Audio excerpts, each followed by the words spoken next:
조금씩 가족여행에 대해서 좀 더 다른 측면으로 바라보겠습니다. 이거 우리 약속했던 건데 혹시 기억나시는지 모르겠습니다. 여기에 계신 우리 4명이 있는 자리에서, 우리 식구 중에 4명 있는 자리에서 어떤 목사님, 노 목사님 4분 앞에서 그분들을 모시고 이렇게 여행을 가기로 약속을 한 적이 있었습니다. 기억나세요? 네, 있죠. 우리 꼭 할 겁니다. 그래서 이제 어떤 방법으로든 펀드를 좀 제가 만들어 보려고 하고요. 그리고 이제 가을에라도 괜찮으니까, 가을에도 괜찮죠? 같이 모시고 우리 식구 같이 이렇게 가보려고 합니다. 가족여행 이렇게 정말 이런 데다가 한 대다 세워놓고 이런 경우는 잘 없죠. 이제 파랗게 이렇게 세워서 그렇게 하지만 이것도 뭐 괜찮은 것 같아요. 그래서 가족여행 얼마나 신나고 즐겁고 좋은 것인가. 사랑하는 사람이 이렇게 같이 살지 못하고 다른 집에 살잖아요. 그런데 결혼을 하면 이제 한 집에 살 수 있게 되는 그 행복, 또 한 집에서만 산다고 뭐 그게 해결이 되는 게 아니잖아요. 그래서 한 침대에서 같이 잘 수 있는 행복, 한솥밥을 먹을 수 있는 행복, 이런 것이 얼마나 큰지 결혼하기 전에는, 결혼해서 무덤덤해진 사람들은 뭔 뜻인지도 잘 모르지만 결혼하기 전에는 참 이렇게 아주 막 다가오잖아요.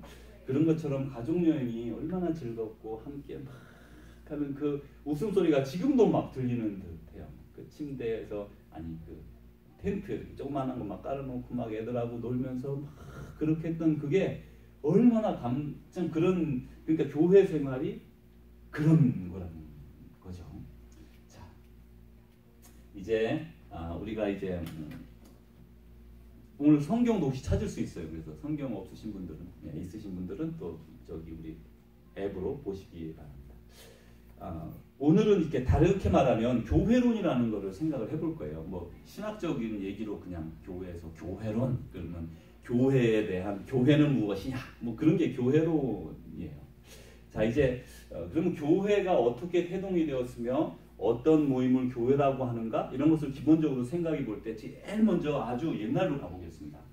하나님이 태초에 세상을 만드셨는데 전부 다 누굽니까? 전부 다 아담과 하와 밑에 가인, 아벨, 셋, 다 누굽니까? 다 뭐 특징이 있어요?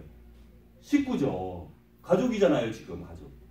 온 인류는 가족으로 시작을 했어요. 근데 이게 가족이 뭐 피는 뭐보다 진하다고요? 물보다 진하다고 그러잖아요. 근데 과연 피가 물보다 진한가? 잘 모르겠어요. 살인도 하고 미워도 하고 반면에 사랑도 합니다. 그래서 그 피는 물보다 진하다고 하는 그 가족 공동체로 세계가 시작이 되었는데, 그 사이가 벌어지고 미움이 그 가운데 죄악이 들어오고 해서 세상이 점점 달라집니다.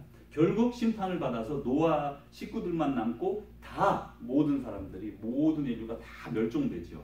그리고 그 증거가, 그때 그 홍수의 증거가 지금 그 그랜드 캐년 같은 겁니다. 그랜드 캐년은 제가 그 학자들 말에 의하면 이제 물이 막 넘쳤다가 물이 싹 빠지잖아요. 이제 산이 이렇게 융기되고 낮은 곳으로 물이 가고 하면서 그럴 때 이렇게 땅에 깊이 파인 곳이 많이 있었다고 합니다. 그런 것들이 이제 막 모일 거 아니에요. 물이 막 내려가고 쓸려 내려가고 할 때 그게 내려가고 하면서 그런 큰 그런 계곡을 만든답니다. 그리고 지금 남아있는 물들은 그때 올라왔던 물들이 뭐 그런 호수들이 남아있게 되고 하게 된 거죠.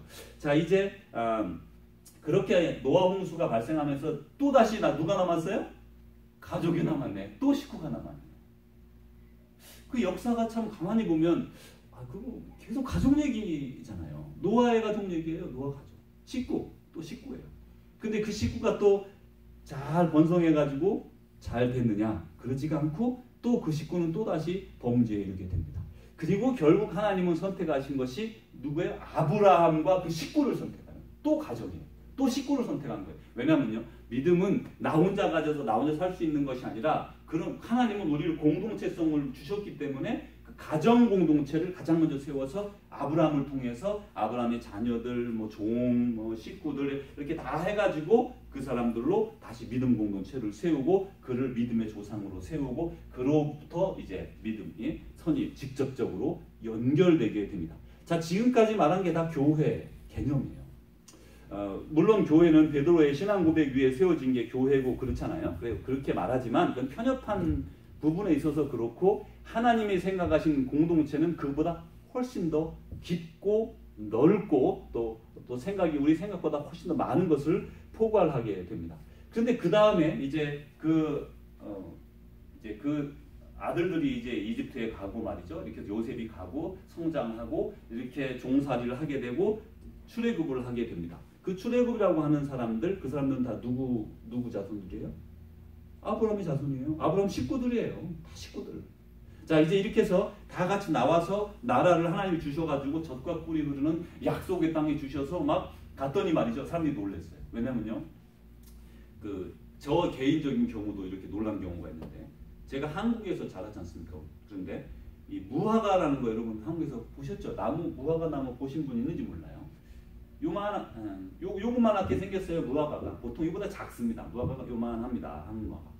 근데 한 번은 말이죠. 제가 일본에 이제 우리 단기 선교 팀 데리고 같이 일본에를 갔어요.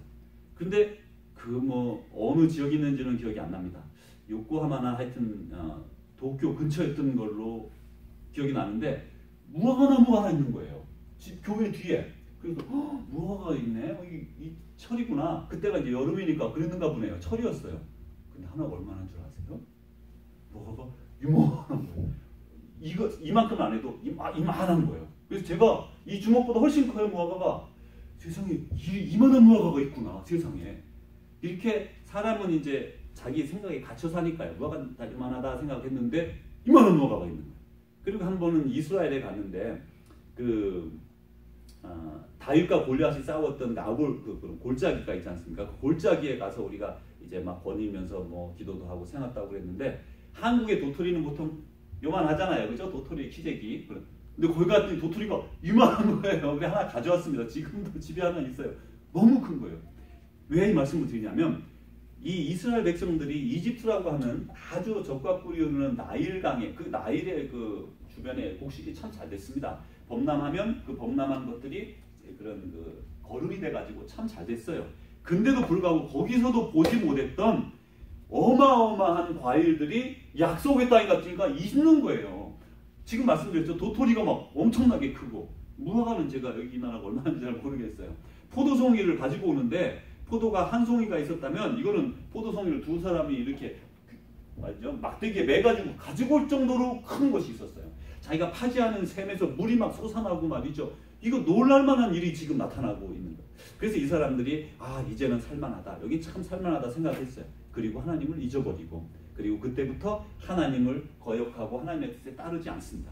그러니까 한 식구로 사는데 악한 사람, 선한 사람 섞이기 시작하고 점점 더 방향이 막 잘 달라지기 시작해요. 자, 이렇게 하면서 하나님께서는 선지자를 보내고 막 이리저리 방법을 취하지만 사람은 돌아서지 않습니다. 그래서 북이스라엘과 남유다로 나눠지고, 북이스라엘은 불과 한 200여 년도 안 돼서 망하고, 남유다도 한 100여 년 가까이 있다 다 같이 망해버립니다. 그리고 바벨론으로 끌려가게 됐어요. 근데 북이스라엘은 10지파거든요. 10지파. 10지파가 망했을 때는요, 아수르한테 망했는데 다 없어져 버렸어요. 그게 아수르 정책이 이주 정책인데, 여기서 뽑아다가 저기 갖다 놓고, 이 사람들 뽑아다 저기다 갖다 놓고, 그 사람들 뽑아다가 저 갖다 놓는 거예요. 그러니까 사람들이 회복이 안 되는 거예요. 그래서 북이스라엘은 완전히 그냥 흩어졌다 해도 과언이 아닙니다. 남유다는 한 지파밖에 안 남았지만, 이 유다 지파는 바벨론으로 하나님께서 일부러 요 식구를 보존하려고 다윗 지파를 보존하려고 그대로 바벨론으로 끌고 갑니다. 그리고 아주 천한 사람들, 천하다는 게 무슨 개념인지 우리가 좀 다르게 볼 수 있지만, 거기에 남겨놓고 아주 많은 사람들을 여러 차례에 걸쳐서 사람들은 끌려갔지요. 하나님은 데리고 가시고. 그게 참 달라요. 우리는 끌려갔다고 생각하는데, 하나님은 이 땅에서는 견딜 수가 없으니까 그 땅으로 옮기셔서 거기서 70여 년, 그리고 그 후에 100년, 200년까지 쭉 그 자손들을 살게 하시면서 복되게 하시고 다시 돌려보내 주세요. 자, 이제 이렇게 해서 다시 한 가족이 돌아옵니다. 다 이스라엘 식구들은 한 가족이에요. 자, 이제 이렇게 쭉 해서 결국 나중에 이제 로마에 의해서 이스라엘이 완전히 다 망하고, 그리고 로마에게 사로잡히고 그 성까지 다 무너지고 완전히 이스라엘이 나라를 잃어버리고 이제 없어지게 되죠. 그런데 그리고 나서 예수님이 이제 그런 와중에 예수님이 오셨어요.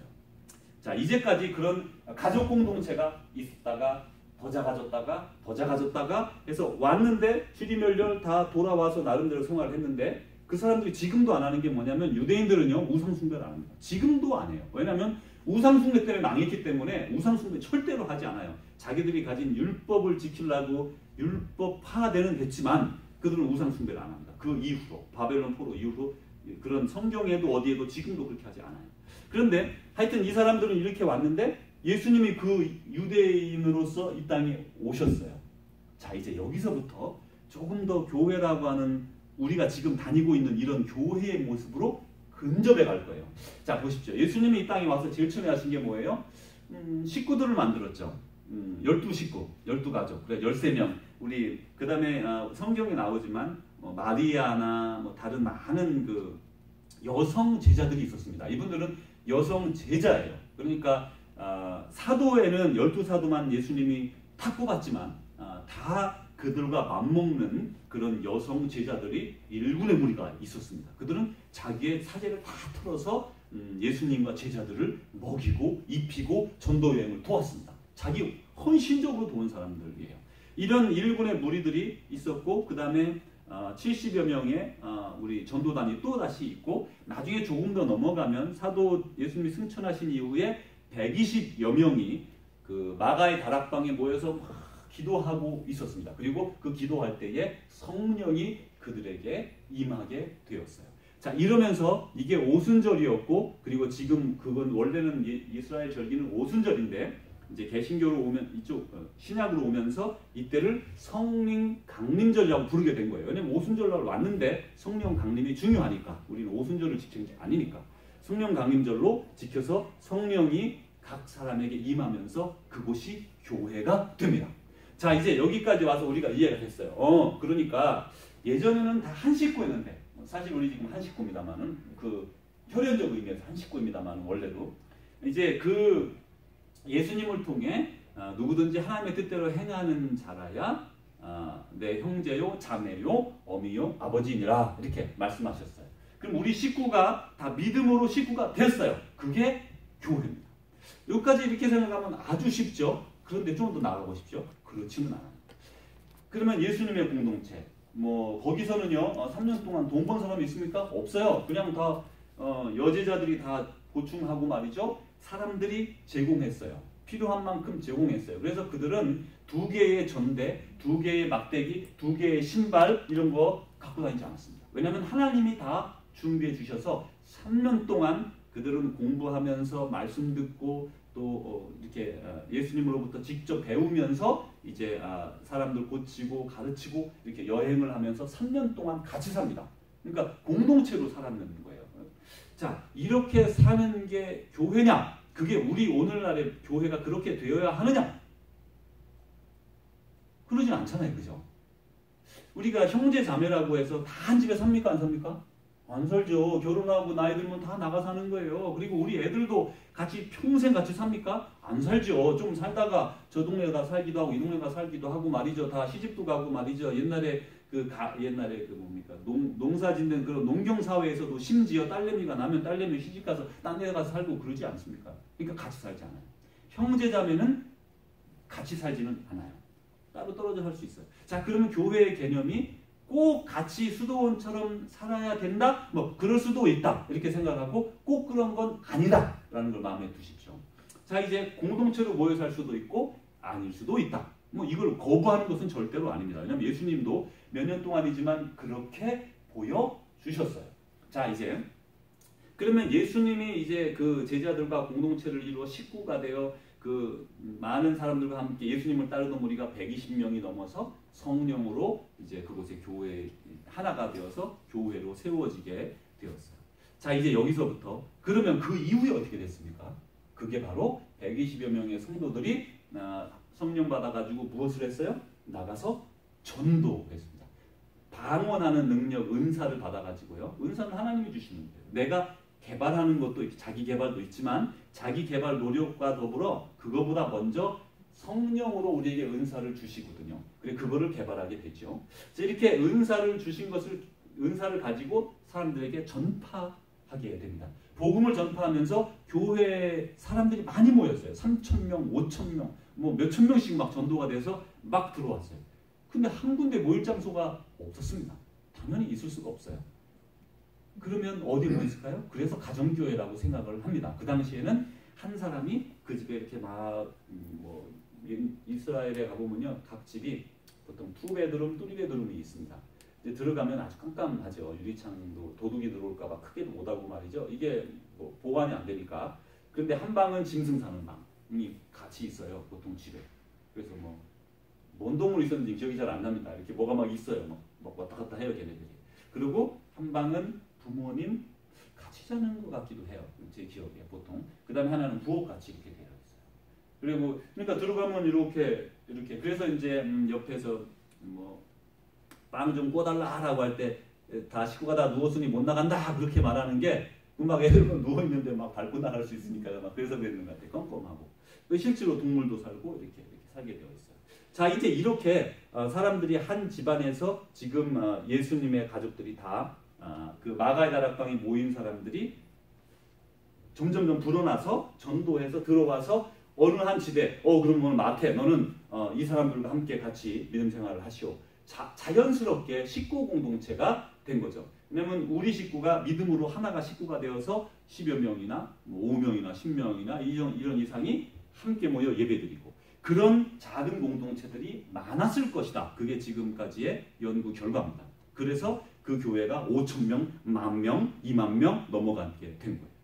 자, 이제 여기에서 조금 더 깊이 이제 들어가 보면 그러면 이 공동체가 작은 공동체로 오늘 우리 교회와 무슨 상관이 있는가? 먼저 우리는 생각할 때 우리는 이제 목장 뭐 그런 걸 생각하잖아요. 지금 뭐 구역 이런 걸 생각을 하잖아요. 맞는 개념이고 실제로 그 목장이나 구역이 또 속이나 이런 것들이 아주 강력한 정말 진짜 혈연을 나눈 가족보다 더 진한 사랑의 공동체여야 한다는 게 가장 먼저 우리가 생각을 해야 될 것이고요. 모든 교회가 다 그렇게 작은 공동체들로 그 끈끈한 끈을 이루어 한 대형 교회가 되는 것 같아요. 그렇게 교회가 이루어지는 것은 정상적이고 맞다고 생각이 들어집니다. 자, 그런데 이제 예수님이 이 땅에 오시면서 달라진 게 있는데 이 땅에 하나님의 나라가 내려오게 된 거예요.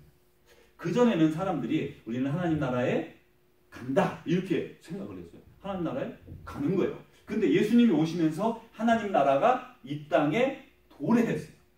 다시 말하면 예수님을 우리 안에 모시면 그게 하나님 나라가 되면서 예수님이 이 땅에 오시면서 하나님 나라가 우리에게 내려와서 아직 완성은 안 되었지만 과정 속에 있지만 하나님 나라가 우리에게 내려왔어요. 또 다른 하나는 하나님과 인간이 친교하게 된 거예요. 그전에는 제사 공동체였습니다. 하나님과의 교통은 제사를 통해서 내가 죄를 지었으면 감사를 드리려면 서원을 하려면 제사를 드려서 올려드렸어요. 그런데 그 예수님이 오신 이후로는 하나님이 우리 가운데 임마누엘 머물게 되시고 그리고 예수님이 떠나셔도 예수님이 성령님을 남겨두셔서 우리가 하나님과 하나가 되는 교통하는 그런 친교를 갖게 되고요. 그 다음에 이스라엘을 넘어서서 전 세계 모든 사람들이 한 가족이 되었습니다. 이제 이것이 점차 완성돼가는 과정에 있다는 거예요.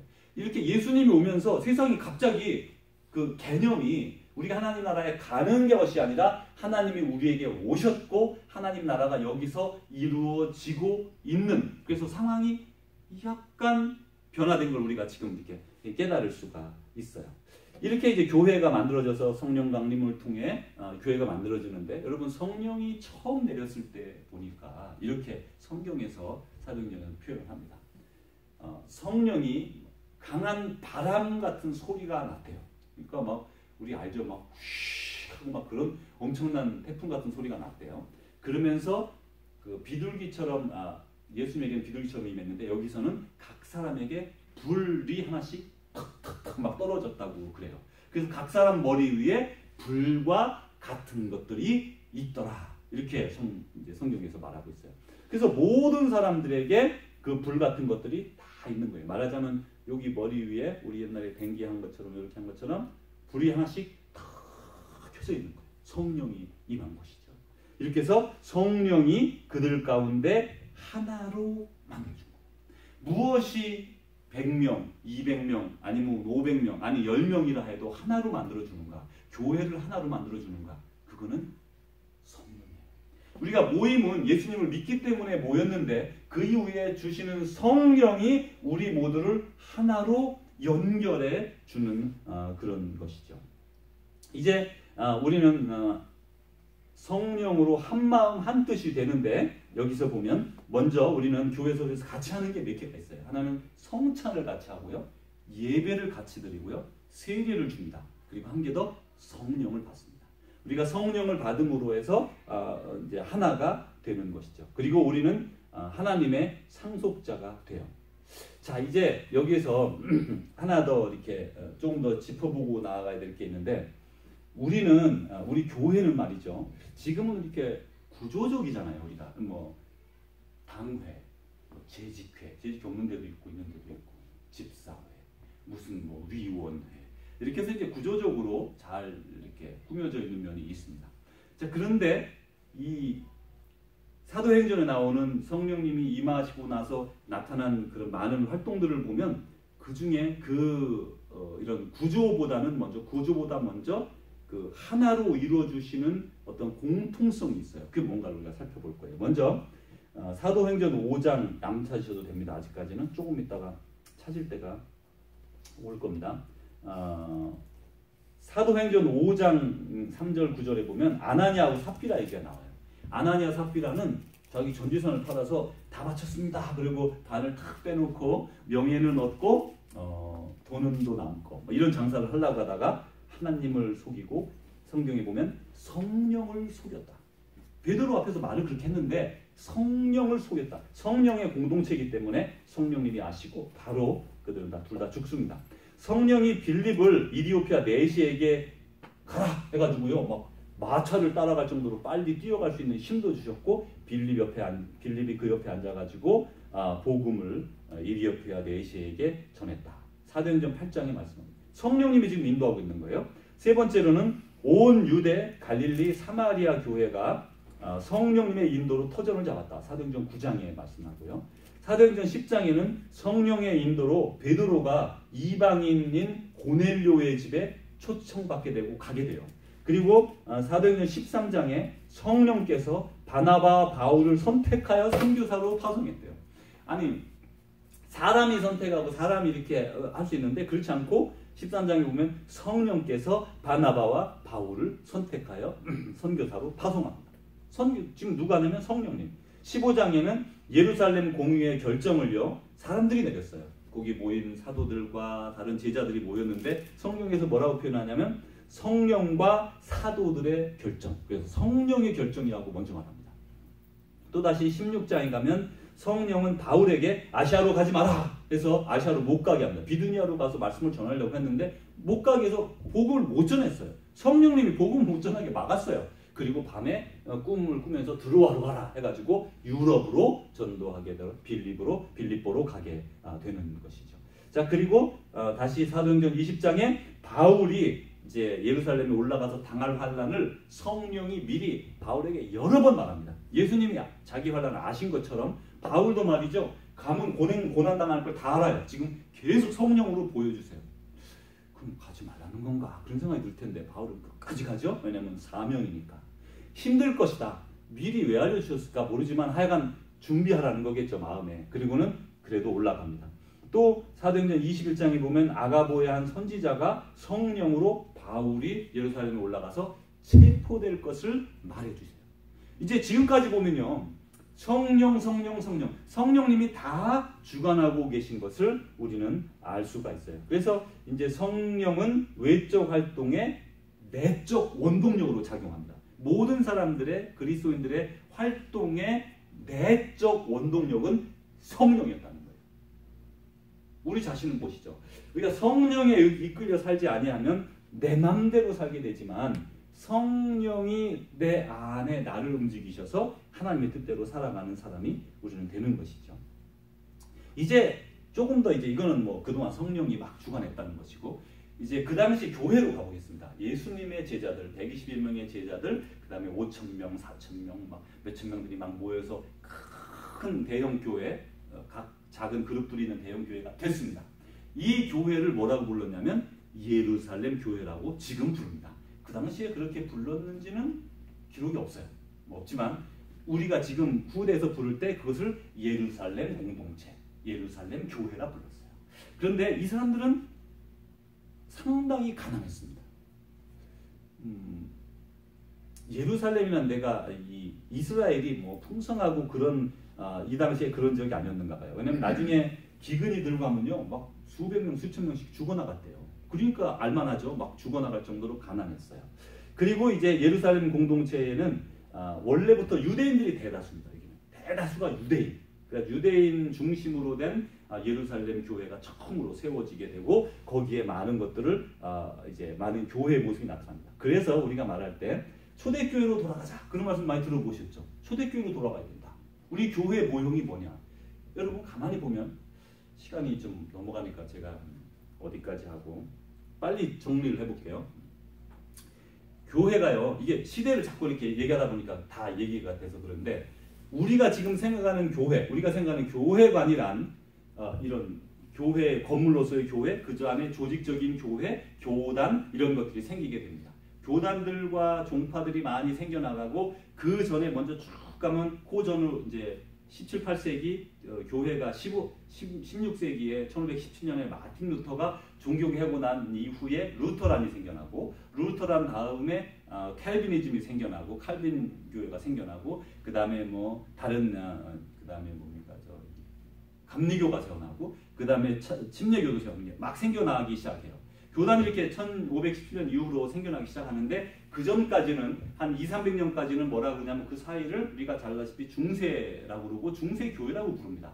이 교회는 캐톨릭 교회고 또 다른 한편으로는 동방교회 두 개로 딱 갈라져서 이 1500년대까지는요 그냥 두 교회가 로마는 한 교구고 나머지는 4개의 교구였어요. 암디옥 교구, 무슨 교구 이렇게 해가지고요. 교구가 5개인데 로마가 나중에 우리 따로 떨어져 나가겠다 해서 동서방이 갈라집니다. 그 전까지는 같은 교구로 그러니까 총 대교구로 해서 5개가 있었어요. 이렇게 오다가 나중에 갈라지게 된 겁니다. 어쨌든 서로마 제국, 동로마 제국 나눠지고 서방교회, 동방교회 이렇게 나눠지게 됐어요. 자 이제 여기서 많은 사람들이 생각할 때 우리가 교회가 어떻게 되어야 할까 생각하면 초대교회로 돌아가자 이렇게 말을 해요. 우리 많이 들었어요. 왜냐하면 이 앞에 있는 교회들이 시답잖다 그런 말하고 비슷한 소리기도 하고 그거보다 먼저 우리는 원형을 찾자. 예수님이 말씀하신 게 뭐냐 그걸 찾는 거예요. 지금 그걸 우리가 말씀 나누려고 하는 거예요. 너무 서론이 여기까지 왔다고 생각하면 너무 길지만 이제 곧 끝이 납니다. 서론이 끝난과 동시에 끝이 나게 돼 있어요.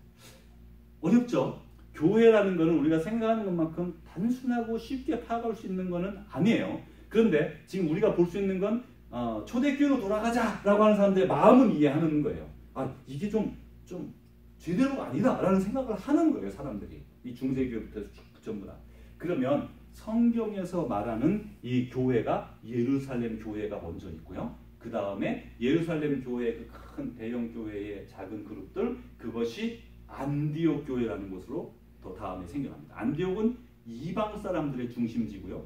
예루살렘에서 그러니까 이스라엘에서 북쪽으로 멀지 않습니다. 불과 뭐 자세한 킬로미터는 제가 기억이 안 나지만 몇 시간만 가면 갈 수 있는 북쪽 도시예요. 그래서 이제 안디옥으로 거기에 이방인들이 모여서 이방인들 중심에 뭐 유대인들도 있었겠지만 이방인 중심의 교회가 선정이 돼요. 이제 중요한 것만 하고 오늘은 안타깝지만 너무 시간이 많이 가서 이렇게 마무리해 볼게요. 자, 예루살렘 교회는 조금 전에 누가 많다고 그랬어요? 가난한 사람들이 많았어요. 유대인도 많았고요. 대부분 유대인 출신이고 가난한 사람이 많았어요. 그럼 지금 뭐가 필요합니까? 먹을 게 필요하죠. 돈이 필요한 거예요. 그래서 사도 바울은 선교하면서 계속 돈을 얻어다가 먹이고 돈을 받아다가 먹이고 그렇게 했습니다. 여기는 지금 필요한 게 뭐예요? 먹을 거다 보니까 사람들이 뭐를 하게 됐어요? 유무상통하게 되는 거예요. 먹을 게 없으니까. 다른 나라에서 같은 그리스도인이 사도 바울이 가져오기 전에 우리 식구 가운데 부자가 있잖아요. 그죠? 우리 식구 가운데. 그러면 자기의 농토의 일부를 팔아서 가난한 사람들을 먹이기 시작한 거예요. 그래서 우리가 생각하는 초대교회로 돌아가자. 유무상통, 공산주의식이라고 생각하지만 그것은 거기에 필요에 의해서 가장 필요했던 그런 유무상통이 가장 필요한 거예요. 그 당시에. 그게 지금 살려야 되니까 사람들을 살려야 되니까 식구들을. 그래서 이제 이것이 마치 수도원적 공동체를 이렇게 연상시키지만 그렇지 않습니다. 조금 더 보십시오. 여기는 맞아요. 예루살렘 교회는 유무상통하는 것이 최고야. 막 그렇게 해야 돼. 이렇게 생각했지만요. 조금 더 넘어가면 이 교회가 이제 안디옥 교회로 넘어가 보시죠. 안디옥 교회는 그보다 좀 북쪽에 있는 교회인데 이방인 중심의 교회고 예루살렘처럼 가난해서 뭐 죽어나가는 교회가 아니에요. 그래서 안디옥 교회에서는 유무상통에 대한 얘기가 나오지 않습니다. 근데 무엇을 하냐고요? 안디옥 교회 가면 지금 교회가 막 성장해가지고 말이죠. 바나바가 바울을 불러다가 처음에는 바나바가 시작하다가 너무 많아져서 바울을 부르고 그 다음에 5명의 지도자들이 쫙 생겨나게 되었어요. 교회가 막 성장하는 거예요. 그런데 그때 성령님이 그에게 뭐라 그래요? 동네의 가난한 자들을 모두 먹이고 그렇게 말씀하지 않으시고 성령님이 두 사람을 따로 뽑아 세워서 복음을 전파하게 합니다. 좀 다르죠? 여기서는 지금 성령님이 시키는 것은 물론 그 안에도 유무상통이 있었을 겁니다. 이거는 그전 자기들의 모교회 예루살렘 교회의 방침이에요. 그죠? 가난한 사람들 돕는 건 방침이에요. 그리고 예수님의 사랑은 언제든지 가난한 자를 버리신 적이 없어요. 특별히 형제자매는 더 그래요. 근데 여기 와서는 포커스가 복음을 전파하는 곳에 맞춰지는 걸 볼 수가 있어요. 그래서 이제 교회는 다시 한번 안디옥 교회는 이 바나바 바울을 위해 열심으로 기도하고 남은 지도자들을 남겨두고 두 명이 이제 전 세계로 복음 전하러 떠나게 되는 걸 볼 수가 있습니다. 자, 지금 우리가 보면 약간 혼란스럽구나. 이게 교회가 유무상통도 필요할 때 꼭 당연히 이루어라고 했어요. 이루라고 한 거예요. 그렇죠? 그 다음에 복음 전파 공동체. 그래서 선교하라고 이렇게 세워주신 것을 알 수가 있어요. 이제 그러면서 우리 개인은 뭐냐? 우리 개인은 하나님 안에서 새로워진 사람들이죠. 그래서 인 크리스토, 엔 크리스토라고 말하는데 우리가 하나님 안에서라는 말씀이 신약에 160번 이상 나와요. 계속 너희들은 하나님과 안에서, 하나님 안에서 무엇을 행하든지 하나님 안에서, 하나님 안에서. 이제 말씀을 마치려고 해요. 제가 이제 오랫동안 목회하면서 궁금한 게 하나 있었습니다. 요한복음이 제가 참 이렇게 즐겨 읽는 말씀이고 참 감동적이고 그렇거든요. 그런데 요한이 쓴 15장 말씀에 보면 포도나무 비유가 나오거든요. 포도나무, 나는 포도나무여 너희는 가지라. 너희가 내게 붙어있으면 많은 열매를 맺거니와 나를 떠나서는 아무것도 할 수 없느니라. 그래서 저한테 이런 궁금증이 생겼어요. 교회에서 이렇게 막 직분도 받고 막 모든 걸 다 잘하는데 진짜는 믿음이 하나도 없는 사람이 있어요. 다 겉으로 막 바리새인처럼. 그리고 믿음이라고는 정말 씨알도 없어요. 이렇게 보여요. 얘기해보면 알아요. 근데 막 교회에서는 막 승승장구하고 막 잘 인정받고 말이죠. 막 그런 사람이 볼 때 마음이 확 아프면서 너희가 내 안에 있지 않으면 잘 나와져가지고 아무것도 이룰 수 없다고 그랬잖아요. 그러면 한번 예수님을 믿었어요. 신실하게 믿었어요. 근데 어떤 이유로, 어떤 경로를 통해서 믿음을 떠나게 됐어요. 게을러지고, 욕심에 사로잡히고, 정욕에 눈이 멀고, 또 사랑에, 외도에 눈이 멀고, 그래서 사람이 막 완전히 바뀌어가지고 교회는 나오지만 전혀 믿음 없는 사람처럼 살아요. 그러면 이 요한복음 15장 말씀에 의하면 그 전지가위로 탁 잘라버리는 거예요. 그러면 저희 궁금증이 여기서 발생합니다. 탁 잘라져서 떨어졌어요. 그럼 다시 이 사람이 회개하면 슝 하고 다시 달라붙나? 이게 저의 궁금증이었어요. 하나님이 부르시면 후회함이 없다고 분명히 말씀하셨는데 이해가 잘 안 됩니다. 너희가 내게 붙어있지 않으면. 그래서 이제 그걸 좀 더 자세히 보면서 제가 깨닫게 된 게 있는데 여러분 우리 우리는 이제 예수 그리스도의 몸이죠. 예수님은 머리고 저희가 말씀을 찾아보려고 한 게 그 부분이었는데 이제 제가 너무 오래 안 하려고 그래요. 너무 오래 하면 안 되니까. 예수님의 몸에서는 머리가 예수님이고요. 우리는 지체라고 했습니다. 그래서 식구죠. 우리가 식구죠. 그러면 몸으로 생각해 보십시오. 몸에는 뭐가 돕니까? 연결하는 게 뭡니까? 피하고 신경이에요. 그죠? 피가 돌고 신경이 돌아요. 피나 신경이 안 돌면 뭐 이제 뭐라 그러죠? 하여튼 안 되죠. 안 되죠. 그런데 가만히 보십시오. 사람마다 다 위치가 다르고 하는 게 다르고 다 달라요. 코도 있고 입도 있고 귀도 있고 뭐 그래서 하는 역할이 다 다르다 이렇게 말씀하셨어요. 그래서 우리가 다 힘을 합쳐서 뭐를 해요?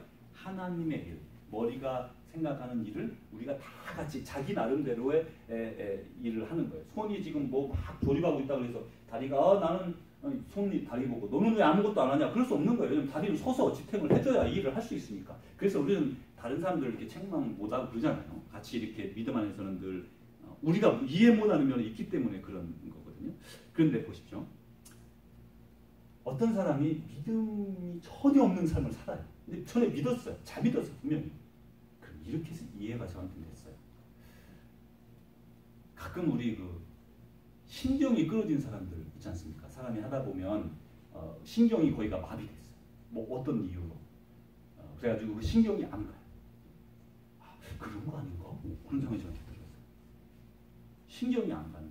그래서 그리스도를 믿는다고 하면서도 행실은 완전 하나님을 멀리하는 그런 삶을 사는 사람은 신경이 끊어진 사람. 그래 몸에 붙어 있어요, 안 붙어 있어요 지금? 예수님 몸에 붙어 있는 거예요. 제가 그렇게 생각이 들더라고요. 붙어 있는데 마지막 이제 심판 때는 너는 아니다 하고 잘라져 나갈런지 붙어 있을런지는 모르지만 그리고 신경이 끊어지고 또 어쩔 때는 핏줄도 막힐 수 있겠죠. 그래서 새파래질 수도 있지 않아요? 이렇게 핏줄이 막혀서. 그래서 이제 우리는 중요한 게 그래서 가장 중요한 거 한 가지만 말씀드리고 이제 마칩니다. 우리를 하나로 묶어주는 게 뭘까요? 교회를 하나로 묶어주는 거. 그게 우리 몸에서는 피라고 했잖아요. 생명력. 우리는 뭐죠? 교회에서는? 성령님이에요. 그거 아니면 우리는 묶인 게 하나도 없어요. 몸이 어느 한다 절단이 됐다. 그러면 끊어져 나가면 끊어져 나가는 거예요. 피가 더 이상 통하지 않아요. 우리는 성령으로 이렇게 연결되지 않으면요. 연결선이 없어요. 연결선이 없어요. 다시 말하면 우리가 성령에 얼마나 이렇게 성령님과 교제이 되는가를 말해주는 거예요. 성령님은 누구예요? 예수님의 영이고 하나님의 영이에요. 성령님은 하나님이시고 예수님이시고 한 분이세요.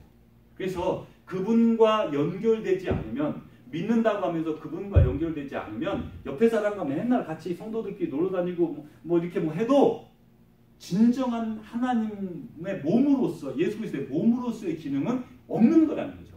그래서 그만큼 우리는 가장 먼저 하나님께 붙어 있으라. 사도 바울이 그러잖아요. 너희들 어찌했든지 예수님과 붙어 있으라. 붙어 있으라. 그래서 예수님과 붙어 있는 성령 늘 마음을 주님께 드리고 주님의 생각을 묻고 주님이 어떻게 생각하시는가 기도하고 그리고 주님께 감사하고 기뻐하고 이 땅의 삶은 우리가 이제 작게 보면 막 고통도 많고 말이죠. 힘든 것도 많고 막 미래가 어떻게 될까 걱정도 되고 그런 거 많아요. 그거 없는 사람이 어디 있겠습니까? 그런데 한층 더 높이 올라가서 보면요. 예수님의 눈에서 보면 다른 거예요.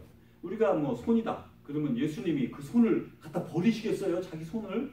우리 예수님의 몸이기 때문에 우리를 다 보호하시고 조금 이렇게 생채기가 나도 고쳐주시고 만져주시고 우리가 걱정하지 않아도 된다는. 그래서 너희는 걱정하지 마라. 근심과 염려하지 마라. 그러면서 먼저 하나님의 나라와 의를 구하라. 왜 하냐면 너는 내 속에 있고 내 안에 있는데 내가 생각하는 거 그거를 이루려고 네가 부름받은 거 아니냐. 그런 말이에요. 걱정 근심은 우리에게 가장 먼저 다가오는 거지만 사실 예수님의 몸에 있을 때 걱정 근심은 우리 눈에는 그렇게 보여도 주님은 다 멀리 보시고 계획하고 가시는 거죠. 사랑하는 주의 제자 여러분, 또 우리 전유교회 식구 여러분, 우리 가족 여행에 우리 함께하게 되어서 이렇게 너무나 좋고요. 또 더욱더 많은 식구들이 한 식구가 되어서 나아갈 텐데 우리는 시작부터 끝까지 하나님 나라 가는 날까지 하나님 말씀에 상념하고 성령으로 늘 주님과 교제하고 성령의 충만함을 받는 참된 기쁨과 또 은혜의 삶을 누려 나가시기를 주님의 이름으로 축복합니다.